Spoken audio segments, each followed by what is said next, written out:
고린도전서 15장은 부활장이라 이렇게 불려지는 장입니다. 바울이 영적인 혼란 가운데서 흔들리고 있는 고린도 교회를 향해서 그가 전한 그리스도의 십자가와 부활의 복음을 다시 강조하는 것은 흔들리는 교회 위기에 처한 교회에 대한 처방책은 다른 것이 아니라 복음으로 돌아가는 데 있기 때문에 그렇습니다. 그래서 이렇게 말합니다. 너희가 만일 내가 전한 그 말을 굳게 지키고 헛되이 믿지 아니하였으면 그로 말미암아 구원을 얻으리라. 바울이 이미 고린도 교회에 복음을 전했습니다. 그리고 그 복음을 그들이 받았고 복음이 그들 가운데 서 있습니다. 남은 것은 그들이 바울이 전한 복음에 어떻게 반응해서 어떤 믿음을 가지고 살아가느냐 하는 것입니다. 만일 그들에게 전달된 그리스도의 복음을 한쪽 귀퉁이에다가 처박아 놓고 자기들 멋대로 신앙생활한다. 복음을 굳게 지키지 아니하고 세상의 헛된 것들을 쫓아서 헛되이 믿는다. 그러면 그들은 멸망하게 될 것이고 반대로 그들이 복음을 굳게 지키고 헛되이 믿지 않는다. 그러면 복음으로 말미암아서 구원을 받게 될 것이다 하는 말씀입니다. 교회가 복음의 기초 위에 든든히 서야지 복음이 아닌 다른 무엇이 복음을 대신해서 교회 기초를 이루고 있다 그러면 그 교회는 위기 가운데 빠질 수밖에 없는 것입니다. 그러므로 교회가 위기를 만날 때마다 교회와 성도는 스스로를 돌아보아서 교회가 서 있는 기초가 무엇인지, 내 믿음이 서 있는 기초가 무엇인지, 교회가 복음에 굳게 서 있는지를 점검해보고 끊임없이 복음으로 돌아가기를 힘써야 하는 줄 믿으시기를 바랍니다.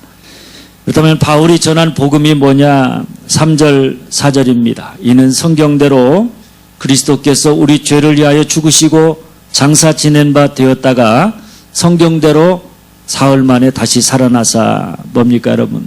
우리 주님의 십자가와 부활의 사건입니다. 교회는 애나 지금이나 그리스도의 십자가와 부활의 복음이 그 기초가 되고 전부가 되어야 하는 것입니다. 우리가 잘 아는 것처럼 우리 주님의 십자가는 우리를 죄의 형벌에서 구원하는 능력이 되고 우리 주님의 부활은 우리를 죄의 권세에서 해방시켜서 더 이상 죄의 종노릇하지 아니하고 우리로 승리하는 삶을 살아가도록 하는 힘이요 능력인 것입니다. 그러므로 우리에게 그리스도의 십자가와 부활이 없다면 우리가 죄로부터 용서받을 수도 없고 죄의 형벌, 죄의 심판에서 우리가 의롭다함을 받을 수도 없고 죄의 권세에서 우리가 자유함을 누릴 수도 없는 것입니다. 쉽게 말하면 우리가 하나님의 자녀가 되는 것도 우리가 하나님의 자녀로서 더 이상 죄의 종노릇하지 아니하고 하나님 자녀답게 하나님 백성답게 거룩한 삶, 승리하는 삶을 사는 것도 불가능한 것입니다. 그러므로 만일 교회가 주님의 십자가와 부활의 복음을 전파하기를 꺼려하고 그저 사람들의 입맛에 맞는 말이나 세상적인 교훈으로 가득 채워져 있다. 그러면 그런 교회는 더 이상 하나님의 교회로서 구원의 능력을 나타낼 수가 없는 것입니다. 구원받는 사람, 죄에서 해방되어서 하나님의 자녀로 새 생명 얻는 사람, 그런 사람이 더해져 갈 수도 없고 그저 교회 다니는 사람은 많아질지 모르지만 정작 예수 믿어서 구원받은 하나님의 자녀는 점점 줄어가게 될 것이고 구원받았다고 할지라도 그 신앙이 성장하고 성숙하지 못하고 교회 다니고 오랫동안 신앙생활 했음에도 불구하고 여전히 죄에서 떠나지 못하고 죄의 종노릇하면서 어린아이 같은 새 속에 물들어 있는 신앙으로 수없이 많은 문제를 야기하면서 점점 더 멸망에 갈 수밖에는 없는 것입니다. 그러므로 우리는 우리 교회와 우리의 신앙이 정말 우리가 예수 그리스도의 십자가와 부활의 복음 위에 굳건하게 서 있는지, 우리가 십자가와 부활의 복음을 굳게 붙잡고 죄와 죄의 권세에서 구원함과 자유함을 누리며 하나님의 자녀로서 하나님의 자녀답게 살아가고 있는지 우리 자신을 돌아보는 자가 되어줄 수 있기를 간절히 소망합니다. 우리 신앙에서 예수의 부활의 사건이 이렇게 중요하니까 오늘 바울은 그리스도의 부활의 사건이 누군가가 꾸며낸 이야기가 아니라 역사적인 사실이었다. 그것을 몇 가지를 통해서 증명하고 있습니다. 먼저 2절에 보면 그로 말미암아 구원을 받으리라. 바울이 제시하는 첫 번째 부활의 증거는 고린도에 있는 구원받은 백성들입니다.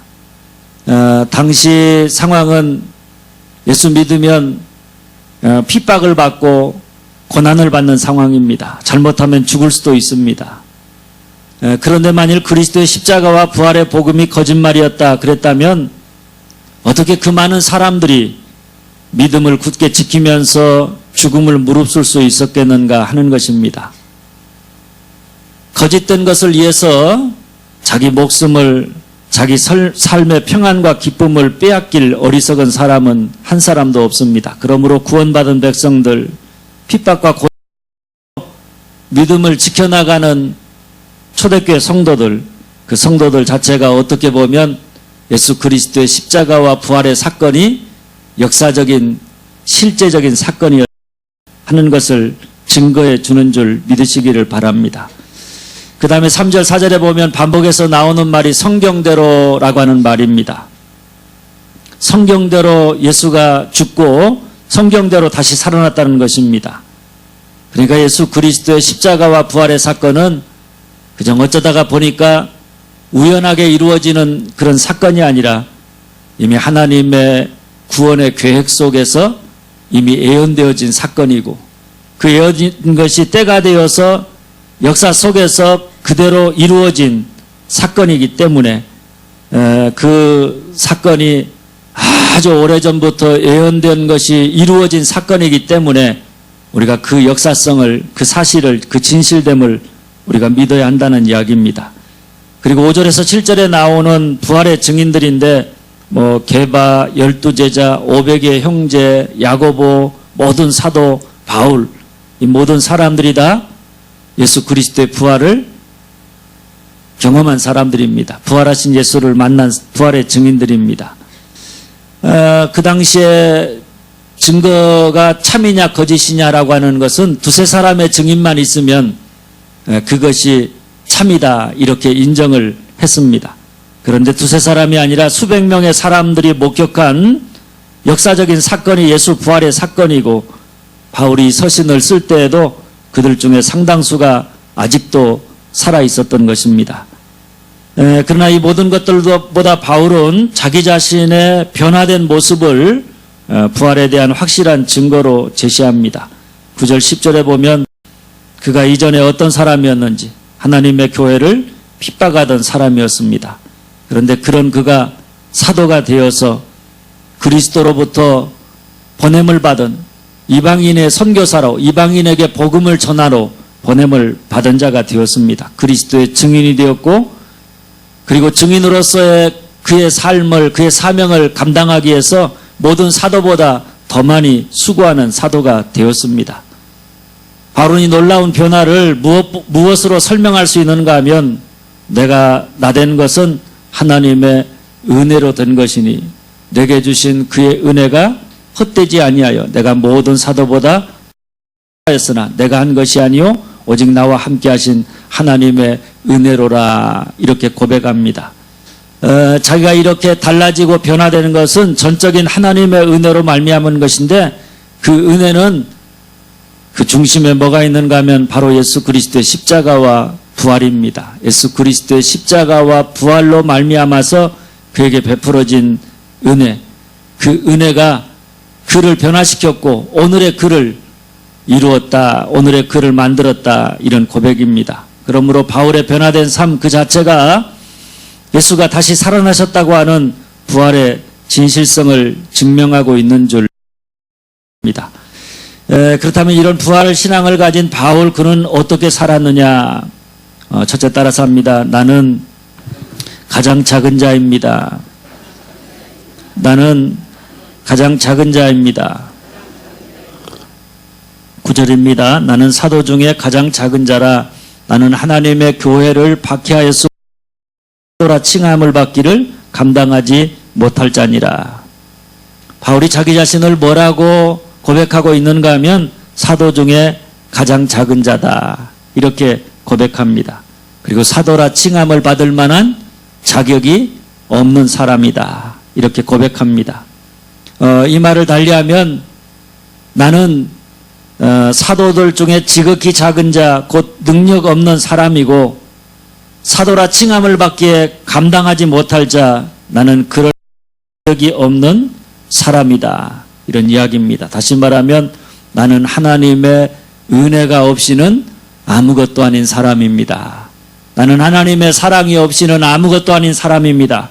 하나님의 도움이 없이는 아무것도 할 수 없는 사람입니다. 이런 고백입니다. 할렐루야. 그래서 늘 십자가의 은혜가 필요하고 살아계신 부활의 주님이 자기의 삶 속에 임하셔서 하심이 필요한 사람이다. 이런 아름다운 고백입니다. 여러분, 기독교 역사에 있어서 사도 바울이 차지하고 있는 비중은 아주 매우 큽니다. 초대교회 사도들이 대부분 그렇지만 교회에 끼친 바울의 영향과 공헌이라고 하는 것은 실로 지대하다고 할 수가 없습니다. 3차에 걸친 전도 여행을 하면서 그는 복음을 이방인들에게 전파하기 시작하면서 그 복음이 유대 땅만이 아니라 유대를 넘어가서 세계 만 백성에게 복음이 전파되도록 했던 그 시발점이 바로 바울의 선교 사역이고, 그는 가는 곳마다 많은 핍박과 고난과 어려움이 있었지만은 복음을 전하고 그곳에 교회를 세우고, 그리고 급기야는 신약 성경의 거의 반을 기록하는 영광된 사도의 일생을 살았던 사람입니다. 어찌 보면 기독교의 전 역사를 통해서 바울만큼 큰 자는 아마 전무후무할 것이라 우리가 이렇게 말해도 전혀 손색이 없는 그런 사람입니다. 그런데 오늘 본문에서 바울은 오히려 나는 사도들 중에 가장 작은 자입니다. 이렇게 고백합니다. 나는 사도라고 칭함을 받을 만한 자격이 없는 사람입니다. 이렇게 고백합니다.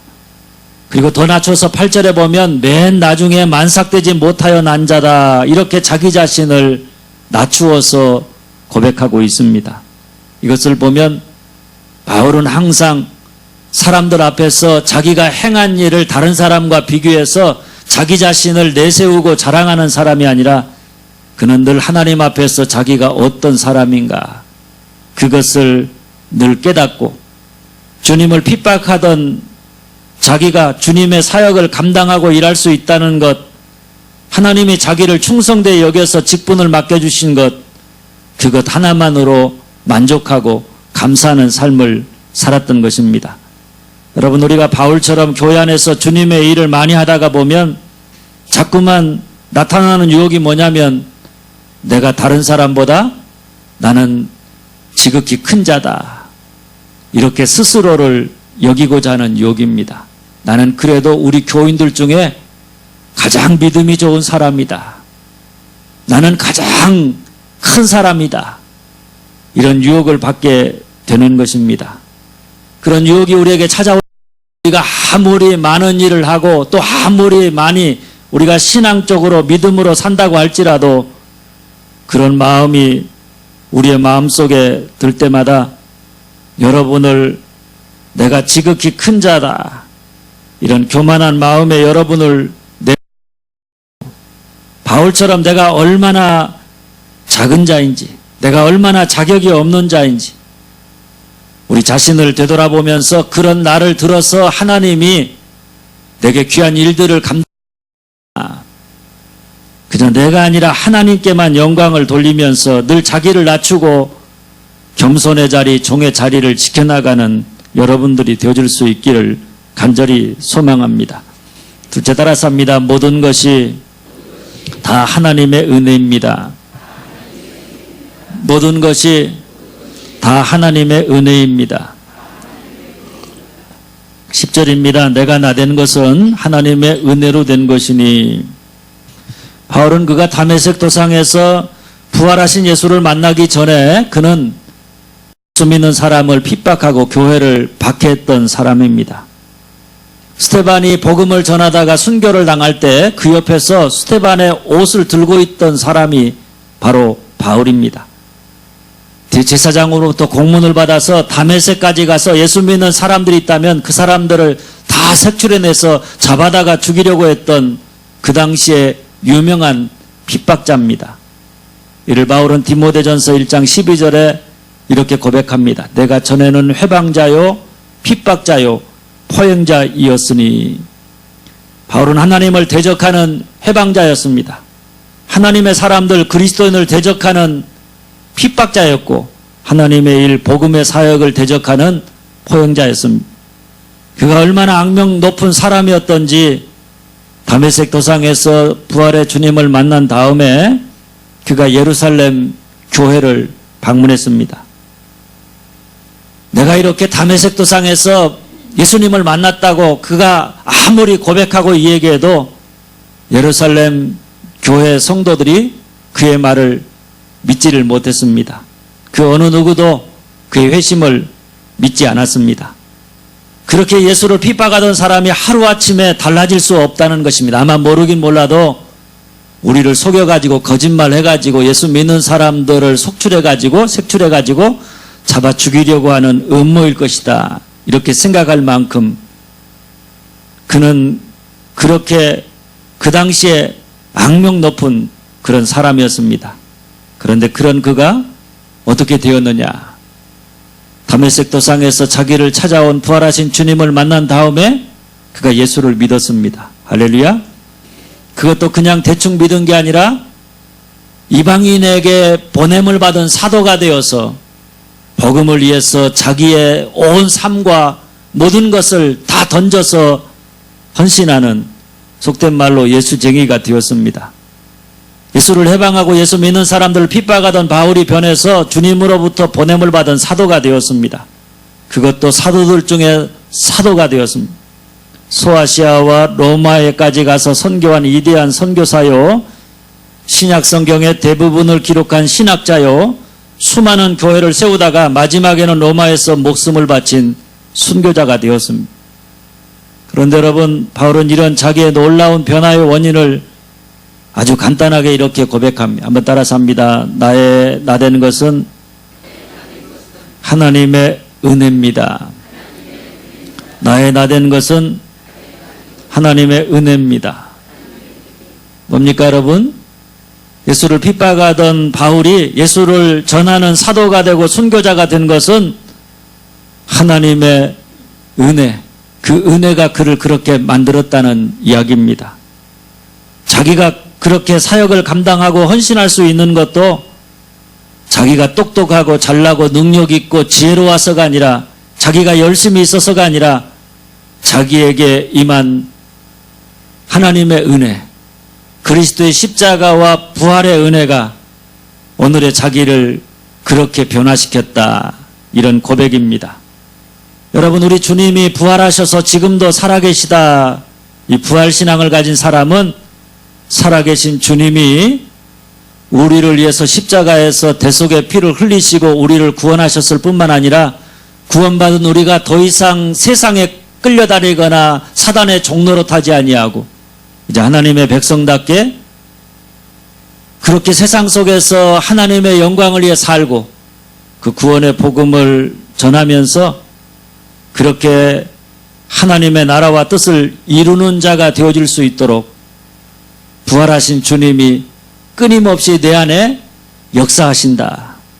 이 사실을 믿기 때문에 바울처럼 내가 무엇을 하든지 내가 얼마나 많은 하나님의 사역을 이루었던지 간에 그 모든 것들은 다 내가 아니라 하나님의 은혜가 나를 그렇게 만든 것이다. 이 모든 것이 다 하나님의 은혜다. 나는 하나님의 은혜가 없이는 오늘의 나는 없다. 나는 하나님의 은혜가 절대적으로 필요한 사람이다. 이렇게 고백하지 않을 수 없는 것입니다. 그러므로 우리는 우리의 삶을 돌아보면서 오늘 또 우리가 믿는 예수는 십자가에 죽고 우리의 죄를 대속해서 죽음으로 끝난 게 아니라 죽은 자 가운데 다시 살아나신, 그래서 오늘 또 우리 가운데 살아계셔서 우리로 세상과 싸워서, 죄와 싸워서, 사단과 싸워서 이길 수 있도록 끊임없이 우리 가운데 구원의 능력을, 구원의 은혜를 베푸시는 분임을 믿고 그 주님을 바라보면서 주님 주신 은혜 감사하는 마음 가지고 내게 맡겨진 사역, 내가 걸어가야 될 믿음의 길을 충성스럽게 감당하고 걸어가는 자가 되어야 할 줄로 믿으시기를 바랍니다. 셋째, 따라서 합니다. 더 많이 수고하되 그것도 하나님의 은혜입니다. 수고하되 그것도 하나님의 은혜입니다. 10절입니다. 나의 나되는 것은 하나님의 은혜로되 내게 주신 은혜가 헛되지 아니하여 내가 모든 사도보다 더 많이 수고하였으나 내가 아니요 나와 함께 하신 하나님의 은혜로라. 헛되지 아니하다는 말은 유효했다, 실패가 없었다, 능력이 있었다, 이런 말입니다. 칼빈은 이 말을 은혜다 이렇게 말했습니다. 하나님의 은혜는 능력이 있습니다. 실패하지 않습니다. 핍박자이던 바울이 다메섹 도상에서 회심하게 된 것도 원수였던 그를 먼저 찾아오신 하나님의 사랑과 은혜의 승리였고, 바울이 이방인을 위한 사도의 직분을 정말 말로 다 할 수 없는 모함과 핍박과 죽음의 위협들, 너무나 많은 고난과 어려움이 있었지만은 그 모든 것을 잘 견뎌내고 끝까지 자기의 달려가야 될 길을 다름질하면서 선한 싸움을 싸우고 직분을 잘 감당하게 된 것도 핍박자였던 그를 충성되이 여겨서 그에게 사도의 직분을 맡기신 하나님의 놀라운 은혜의 승리였던 것입니다. 할렐루야. 그러므로 우리가 할 일은 바울의 고백처럼 하나님 주신 은혜, 오늘 내가 나된 것은 하나님의 은혜로 말미암은 것이다, 이렇게 고백하면서 하나님의 은혜를 감사하면서 오직 하나님의 은혜를 의지하면서 우리가 내게 맡겨진 일을 감사함으로 모든 사람보다 더 많이 수고하는 자가 되어야 될 줄로 믿습니다. 뭘 위해서 그렇게 수고해야 하느냐? 출애굽기 20장 6절에 보면 나를 사랑하고 내 계명을 지키는 자에게는 천대까지 은혜를 베푸느니라. 우리가 은혜 받았다면 그 은혜를 소멸하지 말고 은혜를 주신 주님을 위해서 다른 사람보다 더 열심히 하나님 말씀 따라서 순종하며 사는 자가 되어야 하는 것입니다. 은혜 받으면 우리가 해야 될 그 은혜가 정말 감사하다면 나 같은 것을 구원하시고 나 같은 것을 통해서 당신의 뜻과 당신의 사역을 이루어 가신다는 것이 정말 우리의 마음에 가슴 벅차게 감사하다면 우리가 감사하는 마음을 가지고 오직 주의 말씀 따라서 더욱 힘써 순종하는 삶을 사는 자가 되어야 하는 것입니다. 또 잠언 11장 27절은 이렇게 말합니다. 선을 간절히 구하는 자는 은총을 얻으려니와. 우리가 하나님의 뜻을 찾고 하나님의 말씀 따라 살고 하나님 나라와 교회를 위해 수고하는 자가 되어야 한다. 선 곧 하나님의 뜻을 우리가 늘 찾고 그 뜻을 이루기 위해서 힘쓰는 자가 되어야 된다. 그것을 위해서 우리가 더 많이 수고하는 자가 되어야 한다 하는 그런 말씀입니다. 그리고 더 많이 수고하되 내가 이렇게 저 사람보다 더 많이 수고했다고 자기의 수고를 내세우고 자랑하면서 그 수고에 따르는 대가를 요구하는 사람이 아니라 더 많이 수고했지만, 더 많이 애썼지만, 더 많이 내가 헌신했지만 그건 역시 나와 함께 하신 하나님의 은혜다. 이렇게 하나님께 영광을 돌려드려야 한다는 말씀입니다. 할렐루야. 그럴 때 하나님의 은혜가 우리에게 끊이지 아니하고 지속적으로 흐르게 되어서 우리가 많은 은혜의 열매들을 맺게 되면서 그것을 통해서 하나님께 영광 돌리게 될 수 있는 것입니다. 사실 우리가 주님과 교회를 위해서 수고를 많이 하면 많이 할수록 빠지기 쉬운 함정이 뭐겠습니까, 여러분? 내가 이만큼 했다. 이런 자기 공로의식입니다.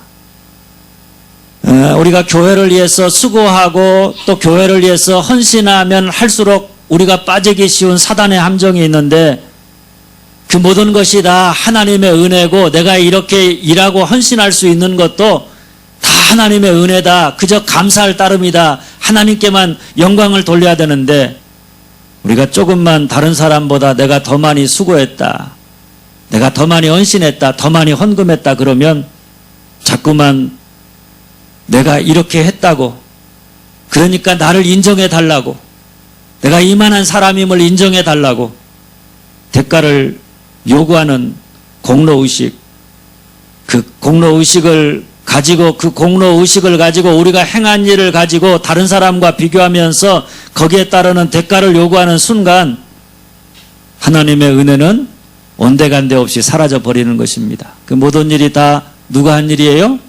하나님의 은혜가 오늘 나를 만드는 것이 아니라 내가 했다.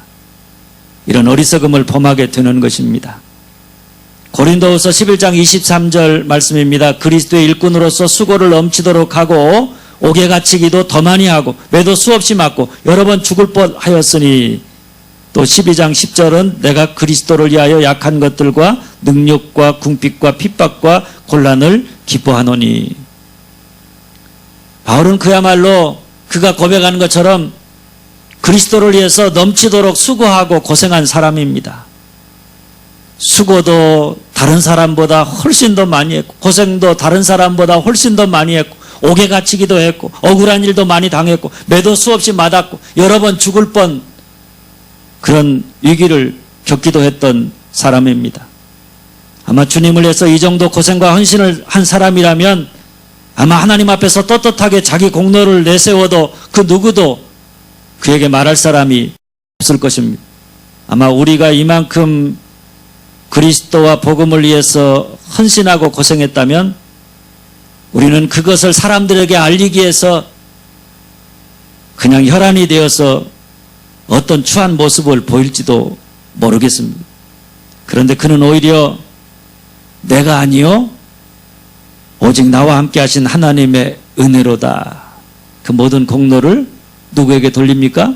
하나님께 돌리고 있습니다. 하나님의 은혜, 그 은혜 때문에 내가 이렇게 그 모든 것을 다 감당하고 복음의 사역을 감당했는데 나는 그것만으로도 영광스럽다고, 그것만으로도 간다고 이렇게 고백하면서 그 모든 공로를 하나님께 돌리고 있는 것입니다. 여러분, 바로 여기에 그가 하나님의 은혜를 지속적으로 받으며 살아간 비밀이 있는 줄 믿으시기를 바랍니다.